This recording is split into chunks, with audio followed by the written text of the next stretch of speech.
Peace, family. Welcome to another episode of Broken Theory. Today we got a new guest, Struggle Mike. What's going on, brother? What's going on, man? How you living? All right. Just got off a tour, man. I know you feeling good. Let's talk about music. How did you get started with music, bro? Well, I've always been into music. I kind of landed into making, like putting albums together and then working with BSF just randomly, to be honest. Like, a couple years back, they needed like custom cars and stuff for music videos, and we had mutual friends, and then it just went from there. We shot the Broken Bottles video at my warehouse for my cars, and then from there on out, it just kind of like kept going. Wow. So was that the first time that you were involved with music at all? No, I started doing, I have a clothing store too. And then one of my homies was looking to get out of his basement recording. So I put a little studio in the store so that he could be out of his basement, And then it kind of went from there. And then we started recording music, and it kind of all happened kind of like randomly, because like we started making music and we were working with these young kids, and the one young kid wanted to feature with Benny, and then I just happened to be working with Benny, and it just kind of went from there, really. So you were like pretty much the dot connector. At in that the point, circle. Yeah. Okay. Can you tell me some of like your musical influences, like people that inspired you in hip hop culture? I'm pretty all over the board. I'm just not a hip hop person too. I like a little bit of everything, Yeah, it could draw inspiration from anywhere, bro. Yeah, no, I hip hop wise, man, I obviously I'm from the East Coast, so I'm always on East Coast music, but I really grew up listening to like MC8, MC Ren, Dr. Dre, like the West Coast guys I really started fucking with. But, like Jay-Z, Mobb Deep, shit like that, Wu-Tang, but like the music I really want to make is not even the music I really do right now, What is the type of music that you want to make? I listen to a lot of like Spanish music, and I listen to a lot of reggae. So Wow.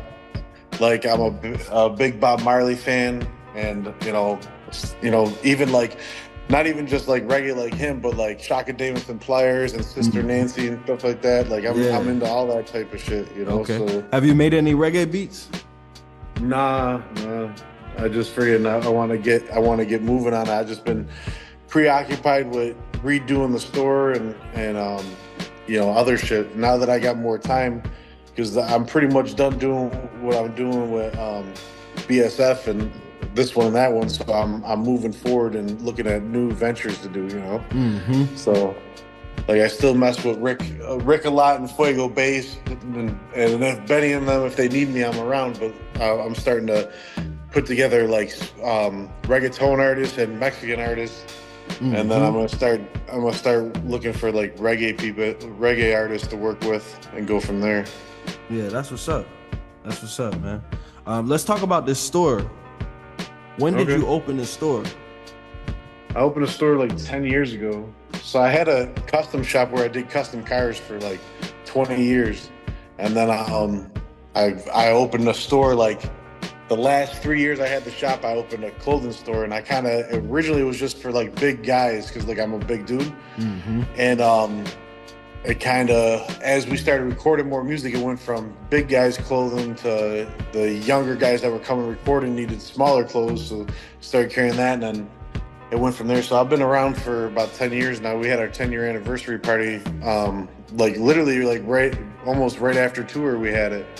That's crazy. We friggin', and damn near everyone was there except Benny. Benny had other things to do, but damn near the whole lineup was there for the show. So yeah, it was kind of dope. That's pretty dope, man. Being a businessman, how would you say that it made you look at music differently?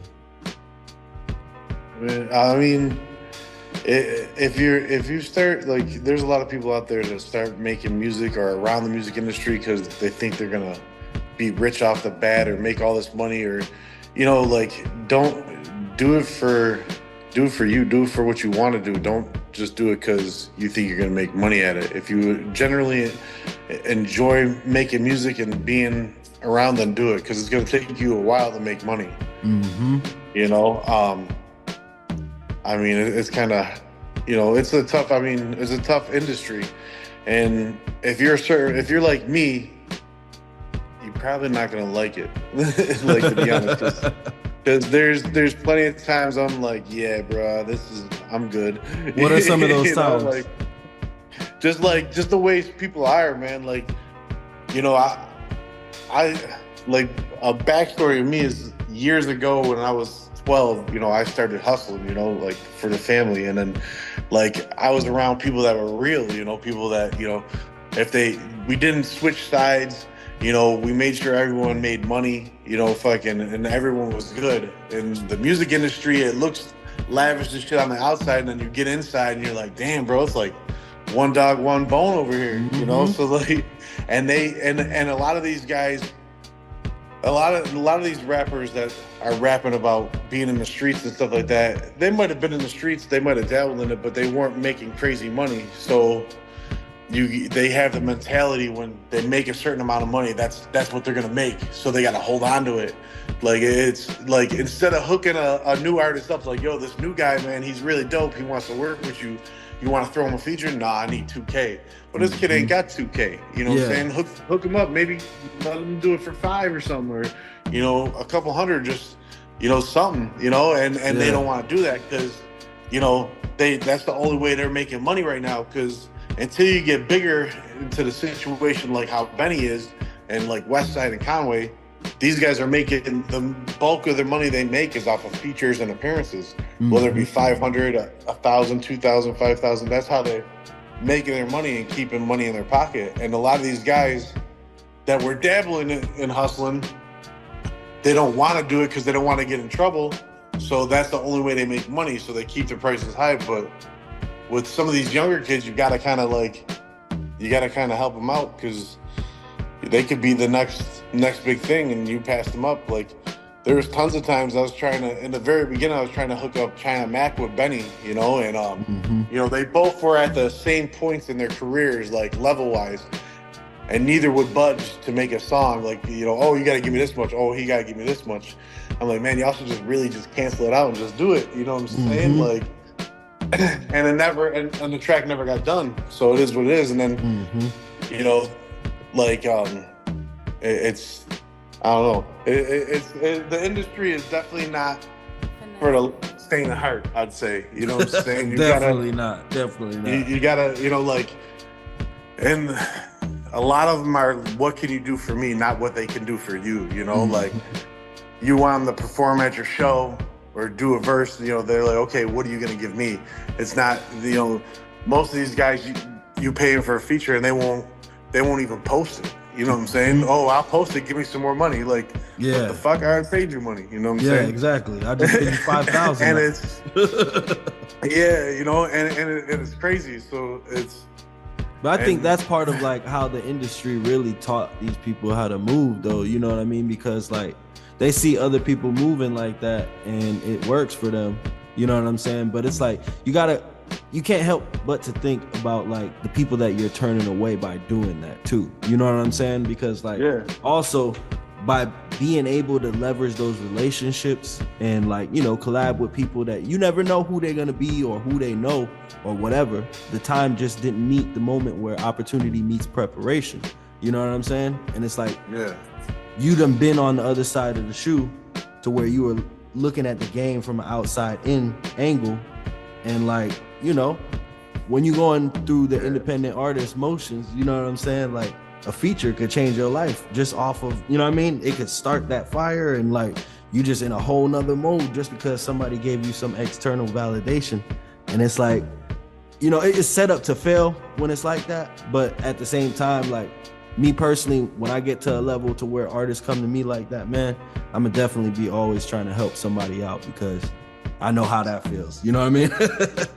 Yeah, like the, you know, when you do a feature with somebody, like I would tell any artist, you know, if you're gonna do a feature with somebody, if you're paying money for a feature, make sure you have money to get that video done too, because a visual is always gonna be nice to have when you have a good feature. Oh yeah. And then make sure you market it. Most people just shoot, they don't even shoot a video, they'll just do the feature and put it out there like, yeah, I got a joint with Rick Hyde, or yeah, I got a joint with Benny. Yeah, but if you didn't put a visual out or no money behind marketing, you just wasted that money, and it is what it is. Yep. You know, just because Benny's on it doesn't mean your song's gonna do millions of streams. Yeah. You know what I'm saying? Yeah, absolutely. You gotta market it. It's just, you know, and a lot of these, like I said, going back to like the industry part, like you gotta like damn near be like their yes man, and I'm not that type of dude. Yeah. You know what I'm saying? Like, oh, I need you to do this. Like, I'm not gonna do it, man. I'm gonna do what I'm doing. You know, like y'all want me to be here and help out. I'm here to do that. I'm not gonna do no bitch work or no shit like that. Yeah. You know? Yeah, nah, for sure. For sure. But for like sure. there's a lot of guys that are around there like that. But then the minute the money stops flowing, there's nothing going, they disappear and then they leave. That's why you see people leaving different camps all the time. It's because it's not that they probably had a falling out. It's just there was no motion. So instead of them sticking it out and being part of the team, what's best for the team, they're all looking out for number one instead of the whole team, you know? Yep. And as Benny gets bigger, you know, he's getting more, some of his sounds are getting more commercialized. So like when, you know, he dropped his past couple albums, they're a little bit more commercial, which is, to be honest, that's where the money's at, unfortunately. Yeah. Like, you know, the boom bap stuff, you're gonna have your hardcore fans that are gonna come to your shows, buy your merch, buy the tickets and show up and know every word of the song. Yeah. But those ain't the people spending the money. It's like it's limited money, you know what I'm saying? Like, so you gotta make a song with, you know, that's why like, and it goes back to like, you gotta kind of take features when you can, that even if you don't want to, because like a couple years ago, I tried getting Benny to do a song with a Mexican artist, and you know, like I would tell everyone, yo, man, this dude's gonna be huge. Let's get this going. That's not really my wave. So on and so forth. Well, this Mexican artist is now the biggest streaming artist. His name is Peso Pluma. Like it's like you would have touched so many, like the Mexican, you know, genre of, I guess you'd call it rap or narco corridos, is a huge genre, and there's millions. Like Peso Pluma has more monthly listeners than Westside, Conway, Benny, and the label Griselda all together have. You know? Yeah, that's crazy. And just 3-4 years ago, he barely had any. But if he would have did, Benny would have did a song and put it out, who knows where it would have been. Just like I had a young Spanish artist that we went to Puerto Rico. He ended up doing a song with an old school artist, when I could have had him do this song with another young up-and-coming artist who's now Young Kimmy, who's a really big artist. Like, you gotta kind of, you know, you gotta just, sometimes it might be worth it, sometimes it might not be, you know? Yeah. So, like, I mean, you seem to be like an early adopter to like the trends that's coming out and like what's going on, what's hot, you know what I'm saying? Like, your ears to the streets. How do you stay relevant with that type of stuff? It's hard. You gotta, I mean, to stay relevant, you just gotta keep moving. You gotta try new things, you know? Like, when I started putting out albums, I did a little bit of everything. I did like the big name artists with the unknown artists from Buffalo, and I put them all together on albums, and people didn't understand what I was doing, but I was doing that because I was trying to get everyone mixed together. And then I put young guys on a whole album with a bunch of trap beats and stuff, and then, you know, that shit did really good. And then like I started mixing Spanish music on those albums. There's like a Spanish one here, a Spanish one there. Then I dropped a Spanish album. You know, it's you gotta just kind of make it. You know, just like how the country hop is doing, like the country hip hop shit. Like, you know, Nelly jumped on that shit a minute ago, and now it's ginormous. It's probably, to be honest, that wave is probably going to be the biggest wave, you know, next to, you know, Spanish music. Because if you really look at Spanish music, people listen to it a lot. And you know who listens to it a lot? Girls, man. You know what I'm saying? Like, a dude's going to listen to Benny's album. He'll be like, man, this album's fire. I really fuck with this track, and he's gonna listen to that track every day or every other day. That just one, he's not gonna listen to the whole album anymore. A girl gonna be in a club, hear that Spanish joint on, or fucking, a more like lit song to dance to. That's why the female rap is doing so good right now, because it's not even so much of what they're talking about, it's just the beat they have. You know what I'm saying? And the energy ain't no guy that they running putting around on the song. Yeah, no guy's driving around listening to Sexy Red beating down the street with his bass. I'll tell you that right now. But I mean, some are. There are some. Some are. but there's probably 300 girls in that neighborhood that are bumping that shit. And that's how they get big. They're like, man, I don't understand. I mean, because you gotta do different stuff. That's why everyone's jumping on. Doing songs with Sexy Red and shit like that. You just got to kind of keep. If you hear something new and you see people are jamming to it or liking it, then maybe do something. Try to reach out, try to collab. Like, you miss every shot you don't take. And there's tons of rappers around. There's tons of singers around. There's tons of country guys around. There's you just like, yo, man, I heard you do country. Let's work on something. Who knows? It might sound right. I think a lot of artists are scared to like be vulnerable because they think that like, I got this sound and like this is what people know me for. Like, I don't want to sell out, quote unquote. What is your perception on that? Yeah, like, I mean, everyone. It's funny because like when you're down, like when Benny's been rapping for years. And like literally Buffalo was the last city to fuck with him. You know what I'm saying? Like his own hometown. And that's the story anywhere. Like people like, oh, that motherfucker think he can rap. And then this motherfucker signs the Shady and they're like, oh yeah, man, I've been listening to Benny forever. But like, you just told me last week he sucks. Yeah. What the fuck is you talking about? And that's just how just like Benny's right-hand man, the city boy, was making merch forever, and people, he was, selling shirts out the truck and all that shit, and at whatever event they went to. And now when they make merch, it sells out like crazy. But in the beginning, Buffalo motherfuckers weren't rocking that shit. You feel like now that the rest of the world kind of gave them the validation, I guess, that the city needed to see, that it stands for something more than just Benny or more than just Conway, you know what I mean? Like the level of heights that people could reach, Yeah, like I mean, like Westside's showing everyone you could reach crazy lengths. Like, I mean, Westside damn near, I don't even know why he makes music anymore because he makes so much money just dropping a hoodie. I mean, to be honest, Westside could probably fucking shit in a bag and put a scorpion on it and someone would buy that shit for $500. like it's just he's became such a like icon in that, like the clothing industry all of a sudden, like, I mean, he doesn't really need the rap. So like, and there's so much more money in everything else outside of music. Like music's just to get you in the door. You know what I'm saying? If you look at Jay-Z's portfolio, I think only like 5 or 10% of his portfolio is music. All the rest is everything else. Yeah, that's crazy. And Benny, to be honest, Benny's gonna be more commercialized than Conway and Westside. Like Westside's gonna be that clothing arts guy for the rest of his life, and that's what he's gonna be known for. Besides his tribute to bringing the boom bap hip hop back out. Conway's always gonna be that lyrical assassin maniac that like, yo man, fucking this motherfucker spitting always. I don't think he's ever spitting nothing not crazy. You know what I'm saying? Yeah, 100%. And Benny's just gonna be one of those people that gets universally known.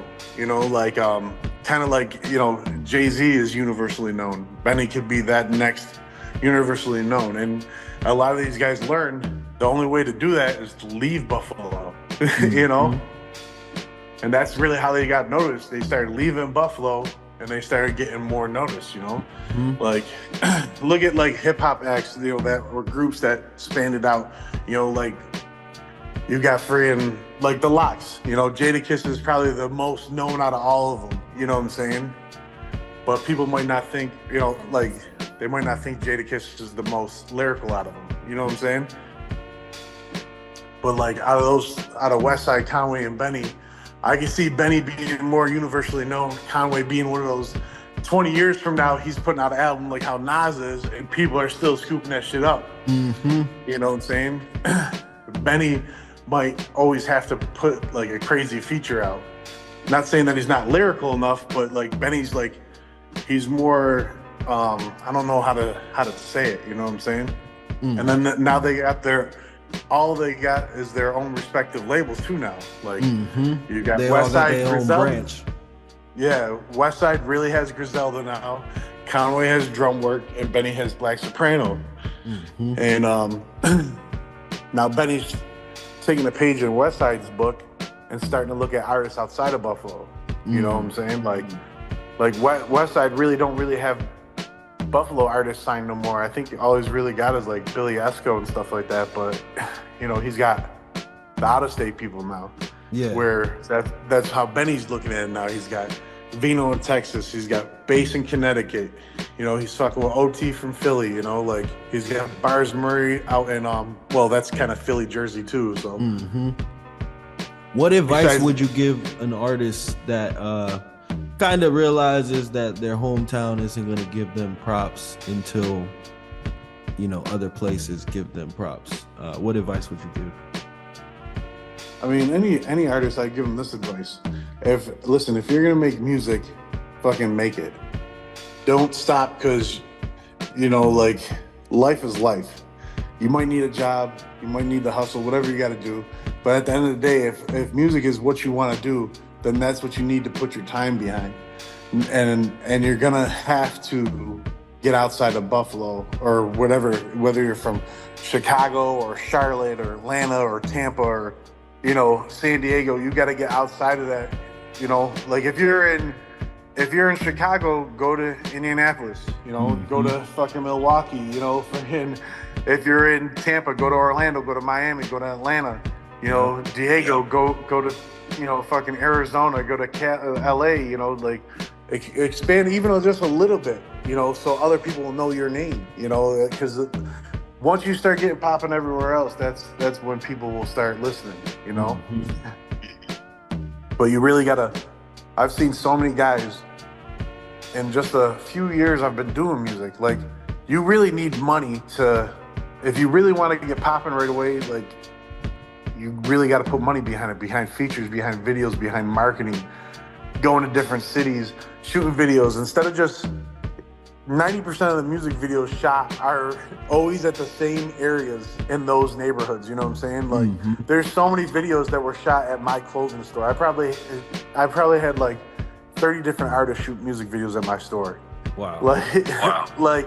Like go to Rochester for the day, man. It's 45 minutes away. You know what I'm saying? Like, get some different scenery. You know, like it's. And you really gotta, like, people are always like, oh, well, I need to work, so I can't make music today. Find time. You don't need to be in the studio to record. You can sit there, listen to a beat while you're cleaning a car, while you're washing dishes, while you're changing a bedpan, you know? And then you're like, okay, I got my shit down. I got my verses ready. Then you just go to the studio, and that's the best way to do it, is to have your shit ready. So when you go to the studio, you could bust that shit out in an hour instead of 5 hours. That's the worst thing, is when they come to our studio and they waste 3 hours trying to make a song. I'm like, bro, you done wasted all of our time. Like, I don't mind taking your money for the hourly rate, but you could have busted this out in an hour if you were more prepared, you know? But like, people like to make excuse, you know, like, oh, I can't make music. I gotta take some time off because I really need to make money, or I gotta go to school, or I just had a baby, or my grandmother died, or I stubbed my goddamn toe. You know, like, like, life happens, man. And I've been through everything. I've been through marriages, divorces, death, babies, school, kids going to school, coming to school, me having a job, not having a job, me opening a business, closing a business, opening a new business. Like, I mean, anything you think of, I've definitely been through it. But at the end of the day, I kept doing what I wanted to do. You know what I'm saying? Like, you can't just stop because life ain't gonna stop for you. You know what I'm saying? Yeah, it's never gonna stop. You know, like, we had these young guys really going ham, and they were really good. And the one just had to stop because he needed to work, and his girl didn't want him to come. Like, I'm like, bro, like, I mean, this might be your girl forever, but it might not be. I wouldn't stop doing what you're doing because you want to take time off. 2 years, taking 2 years off in the music industry, whether you're popping or you got a little bit of a buzz, is like a death sentence. Because when you come back in 2 years, there's a whole new scene around, and they done forgot about you. Yep. I dig that, man. I mean, like, when you stop it with anything, you know what I'm saying? Things change at such a rapid pace, with AI and all of that stuff now, the technology, things change at such a rapid pace. You leave and blink your eyes for a second, bro. You know what I mean? And you'll miss it. You'll miss the next best thing. You'll miss the next trend. You know what I mean? So, like, you kind of just got to be in this game, deciphering between what's worth it and what's not.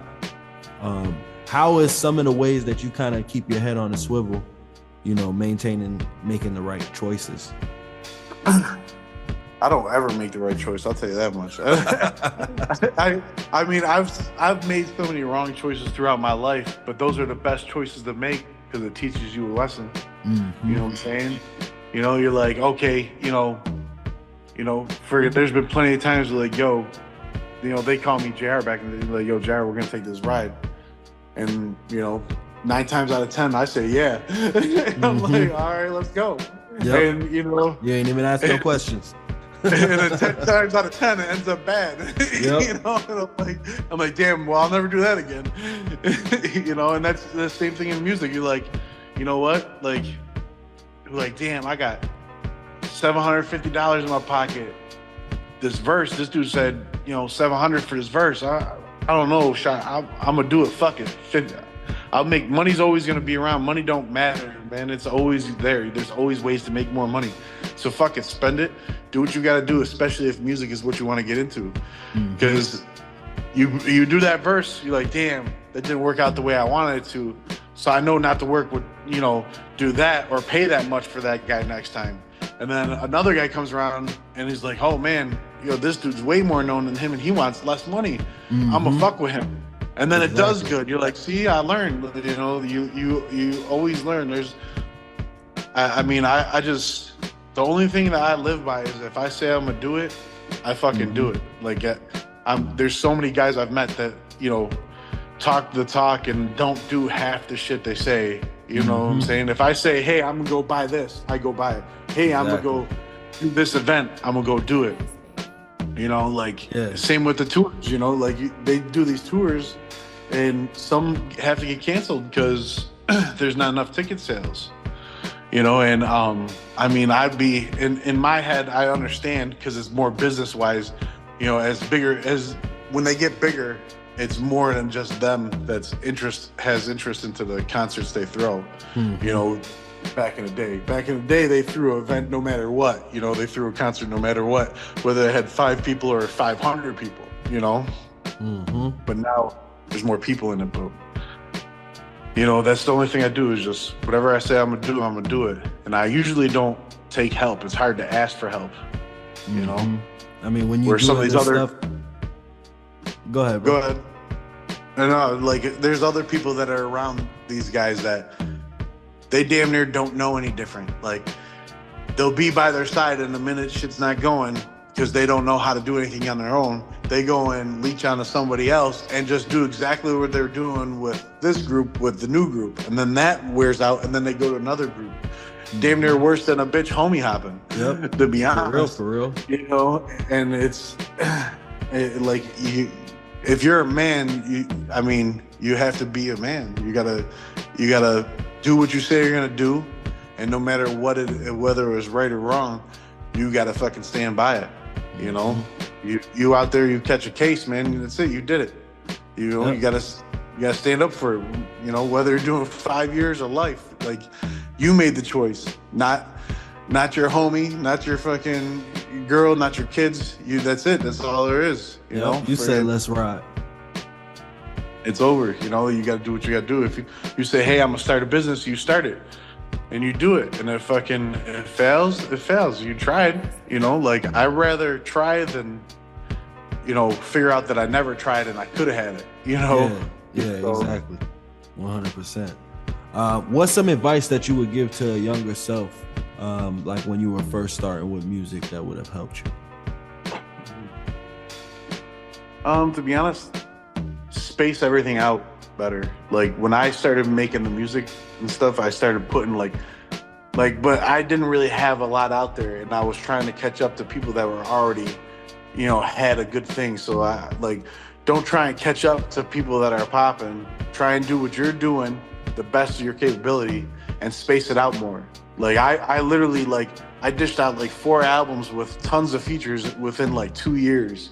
And it was a lot of time and money and energy went into it. And I'm like, damn, I could space this out and did a lot better. And most of my beginning albums were 17 tracks. I'm like, damn, I could have made 2 out of this shit. But I didn't know any better. You know what I'm saying? You just gotta, listen to fucking someone that's been doing it too.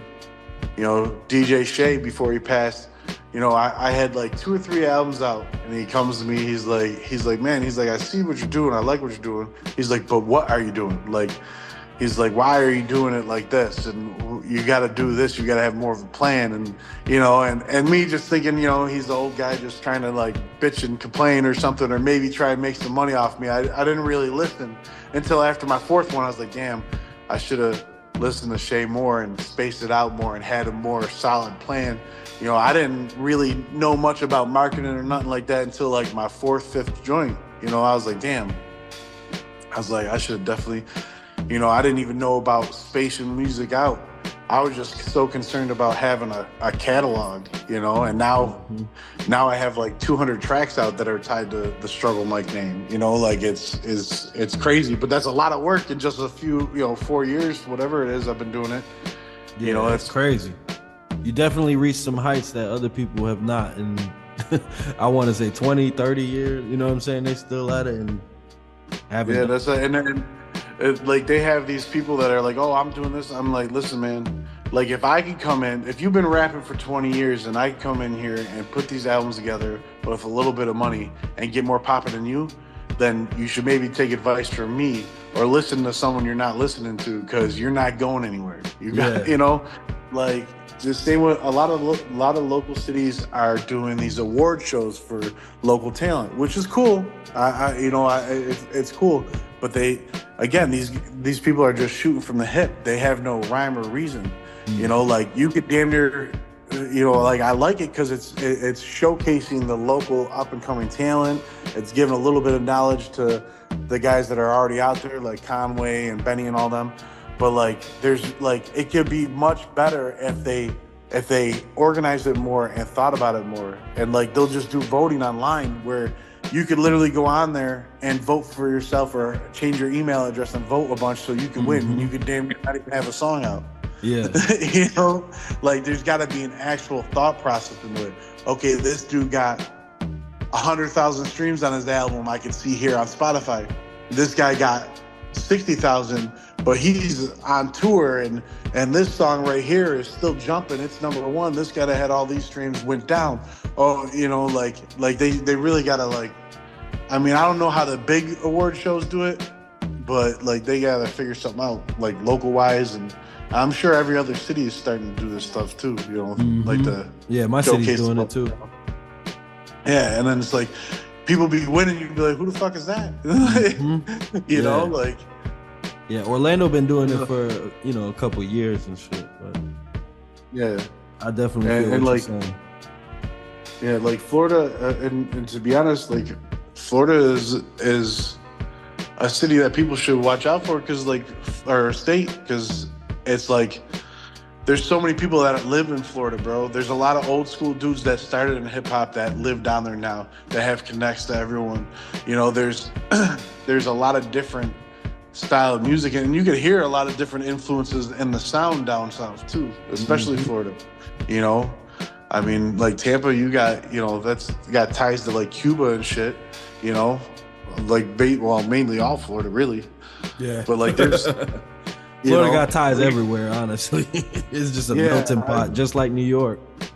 Yeah. So, but Florida's always Always been. I mean, I lived in Tampa for a little bit. You know, forever I've been trying to move back down there, and it just one thing after another happens, and you know, I just don't go. But I usually go down there 2-3 times a year to at least like the Orlando, you know, fucking Tampa area. Yeah, it's real dope out there, man.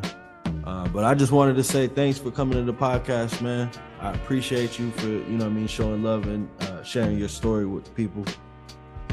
Yeah, no problem. Is there any gems? Yeah, no doubt. Is there any gems that you would want to drop real quick before you get out of here? Just, I mean, like I said, just be a man or woman of your word and just keep going and don't let other people tear you down. You know what I'm saying?